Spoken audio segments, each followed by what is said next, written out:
कि मैंने इस्तीफ़ा इसलिए दिया कि हमारा समाजवादी पार्टी का 2024 में एक नारा था कि हम पीडीए को लेकर आगे बढ़ेंगे। जो इस दफ़ा राज्यसभा में सीटें दी गई वो इस पीडीए को की बिल्कुल उन्होंने के ख़िलाफ़ दी और एक नाराज़गी का ये रीज़न बना। नीतीश कुमार जी चले गए, जयंत चौधरी साहब चले गए, कुछ और चर्चों में लोग आ रहे हैं कि वो चले जा रहे हैं। मुसलमानों ने 80% से ज़्यादा वोट पिछले चुनाव में समाजवादी पार्टी को दिया, मगर मुसलमानों के दुख पे मगर बुलडोज़र चलना, गरीब मुसलमानों पे अत्याचार होना, गरीबों के साथ नाइंसाफ़ी होना, आज उस पर भी कोई नहीं बोल रहा है कि भाई मुसलमानों की दूरी आपसे बढ़ती चली जा रही है। उनके जायज़ चीज़ों पे तो आवाज़ उठाइए। कि आज हमें मुसलमानों के बीच में जाके ये सोचना चाहिए कि हम उस पार्टी के साथ चलें जो हमारी जायज़ आवाज़ों को उठाए। मुसलमान सापा का साथ देंगे अगर सापा और कांग्रेस मिलकर चुनाव लड़ती है। ऐसा है कि मैंने इस्तीफ़ा इसलिए दिया कि हमारा समाजवादी पार्टी का 2024 में एक नारा था कि हम पीडीए को लेकर आगे बढ़ेंगे और पीडीए के मंच से हम चुनाव लड़ेंगे और पीडीए में पिछड़े, दलित और अल्पसंख्यकों को की बात की गई थी। जो इस दफ़ा राज्यसभा में सीटें दी गई वो इस पीडीए को की बिल्कुल उन्होंने के ख़िलाफ़ दी और एक नाराज़गी का ये रीज़न बना।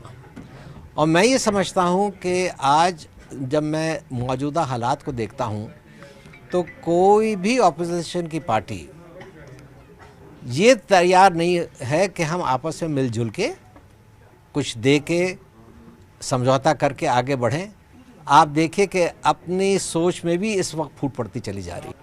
नीतीश कुमार जी चले गए, जयंत चौधरी साहब चले गए, कुछ और चर्चों में लोग आ रहे हैं कि वो चले जा रहे हैं और जो सोच थी कि एक होकर लड़ेंगे वो तो कहीं नहीं नज़र आ रही है। मैंने ये कहा कि मुसलमानों ने 80% से ज़्यादा वोट पिछले चुनाव में समाजवादी पार्टी को दिया, मगर मुसलमानों के दुख पे मैं ये नहीं कहता कि कोई मुसलमान क्रिमिनल है आप उसकी मदद कर दीजिए, मैं ये नहीं कहता कोई मुसलमान देश के ख़िलाफ़ आवाज़ उठाता उसकी आप मदद कर दीजिए, मगर बुलडोज़र चलना, गरीब मुसलमानों पे अत्याचार होना, गरीबों के साथ नाइंसाफ़ी होना, आज उस पर भी कोई नहीं बोल रहा है।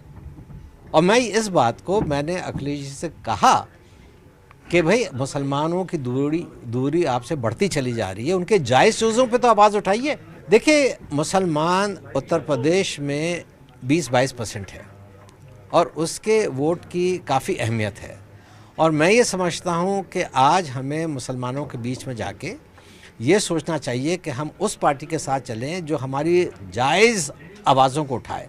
मैं दौरा करूंगा, मैं मिलूंगा, मैं सोचूंगा और मैं फ़ैसला लूँगा कि आगे क्या करूँ। देखिए, मुझे तो लग रहा है कि मुसलमान सापा का साथ देंगे अगर सापा और कांग्रेस मिलकर चुनाव लड़ती है तो ये एक, और अगर मुसलमान दिल से नहीं देगा तो मुसलमान मजबूरी में हो सकता है। मैंने ये इसलिए पद से इस्तीफ़ा दिया कि मैं अपने लोगों के साथ बैठ के राय मशवरा करना चाहता हूँ कि अब हमें आगे क्या कदम उठाना चाहिए और उसके बाद में ऐसा है। मेरे साथ जितने लोग गए थे वो सब मेरे साथ खड़े हुए हैं, एक आदमी ने भी मुझको नहीं छोड़ा है और उनमें से कुछ लोगों को आज पद भी हैं समाजवादी पार्टी के, कुछ लोग जो हैं वो राष्ट्रीय सचिव हैं, कुछ लोग प्रदेश के सचिव हैं, कुछ लोग और संगठनों में मेंबर करते हैं, वो सब यहाँ आए हैं, सब मेरे साथ खड़े। ऐसा है, जब इनको धर्मेंद्र यादव साहब को टिकट दिया गया था तो मैं सिटिंग एमपी था और मुझसे बगैर बातचीत किए हुए मैंने सिर्फ अखबार में पढ़ा कि उनको टिकट हो गया, मेरा टिकट कट गया, तो मुझे झटका लगा, मेरा दिल दुखा।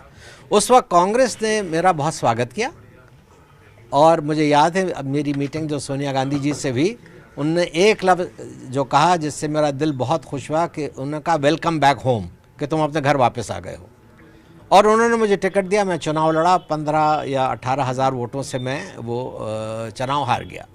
मुझे धर्मेंद्र यादव साहब से नाराज़गी नहीं है। अगर मुझे नाराज़गी है समाजवादी पार्टी में तो मुलायम सिंह जी से थी कि उन्होंने मेरा टिकट काटा। इसमें धर्मेंद्र की क्या गलती है? जब धर्मेंद्र यादव साहब की घोषणा हुई टिकट की, तो उस घोषणा में मैं खुद मौजूद था और उस घोषणा ने मैंने इसका स्वागत किया और मैंने कहा कि मैं उनका इलेक्शन लड़ाऊंगा। और मुझे खुशी है कि एक जवान पीढ़ी टेक ओवर कर रही है और अच्छे काम किए जाएंगे बदायूं में। मैंने जैसा आपसे कहा कि अगर राज्यसभा ना मिलने पे मुझे इस्तीफ़ा देना था तो मैं पिछली राज्यसभा में दे देता। उस वक्त भी मुझे टिकट नहीं दिया था, मगर जावेद अली खान साहब को टिकट दिया था, तो मैंने कहा ठीक है।